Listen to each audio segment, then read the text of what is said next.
welcome back to my YouTube channel. So today I wanted to talk to you guys about board games that you can play by yourself in quarantine.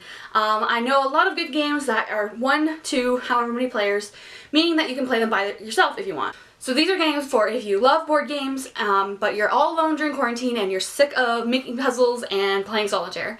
So here we go. The first one is actually more of a genre of games, and that is these escape room games. This one says 1 to 4 players, but that is, you know, a recommendation. But yeah, you can do these totally by yourself. They're basically an escape room in a box. They have a mystery that you're trying to solve, a place that you're trying to escape from. There's clues and there's puzzles that you have to, you know, use things together, and then you draw another card to see what that creates. Yeah, it's basically just an escape room in a box. There's a bunch of different brands of these. This one is Cosmos Adventure Games. There's also, I know about the Unlocked games are pretty good, and I'm sure there's tons of other brands out there too that you can try. The rest of these are rather big, so don't be too intimidated. Legend of Drizzt. This is a Dungeons and Dragons board game. So basically it's as though you were playing Dungeons and Dragons, but instead of having a DM, you have this game. There is a booklet with a story in it, and basically the game kind of masters itself. It is 1 to 5 players, and so all of these scenarios that you can play, there's different stories that you're trying to play out.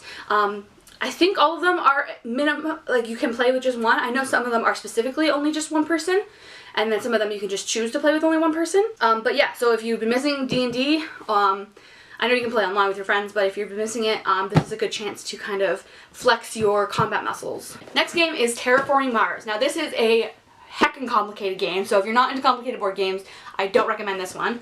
But basically you are trying to terraform Mars. You're trying to make Mars into a habitable place, and the way you do this is you draft yourself a hand of cards. Those cards are patents for different inventions that you used in order to terraform Mars. Basically, you go around, you play your card. I'm not quite sure how playing it by yourself works. I've never played it by myself, but it does say 1 to 5 players, so it is possible. I'm sure there's rules in the game to explain how it changes from a multiplayer to a single player.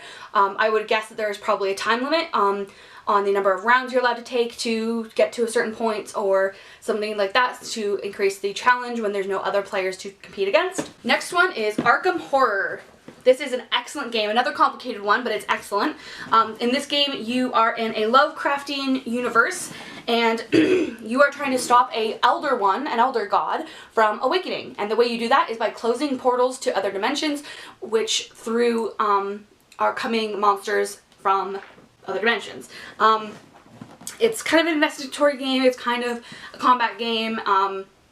It's really interesting, it's really difficult.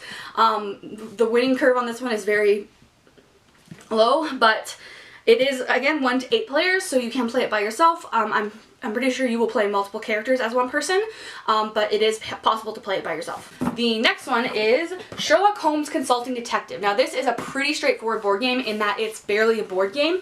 Basically, you are given a little booklet that contains an entire mystery. You're also given a map that you can look at that has all the locations on it. But you're given a booklet like this that has the story in it. And basically you're going around to different locations and interviewing suspects. You're also given newspapers that you can look at and get information off of. And yeah, that's pretty much it. There's no kind of pieces on a board that you move around. You're just trying to solve the mystery. The goal is to solve it faster than Sherlock Holmes. He has a score at the end of the game that if you have a better score than him, you win. So yeah, you could totally play this by yourself. You don't need the help. Basically just more brains means that you find it easier to solve, but not necessarily, but you can play it by yourself if you want. Next is Castles of the Mad King Ludwig. This is a castle building game. So basically what you do is you have these tiles that represent different rooms, and you put them together and you get points based on like what kind of rooms they are, how they're located, and different stuff like that. This one, again, I'm not totally sure how it works by yourself, because normally you're just competing to get the highest score. I'm assuming, again, that there is some sort of a time limit or some sort of limit where you're, some sort of like goal score that you're trying to reach, and you only have a certain number of turns to get there. But yeah, the rules for how to make it a single player game would be inside, but it is 1 to 4 players, so it can be played by yourself. Finally, we have the Fallout board game. If you know me, you knew this was coming. So the Fallout board game is it's basically like an RPG video game, but in a board game. You are exploring the wasteland, you are trying to complete quests, you are exploring areas and fighting monsters. It's really fun, and you can play it by yourself. You can play as one character and you can complete the quest by yourself. There's no need for other people.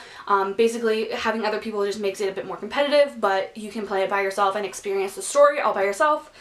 Just like Fallout is a single player game, this is a single player board game. It is 1 to 4, I believe. Yeah, 1 to 4 players. So yeah.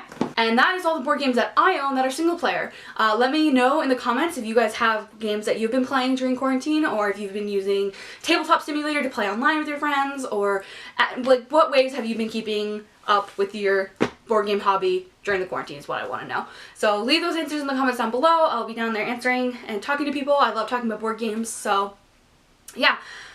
That's it for today's video. So yeah, until tomorrow. Later days.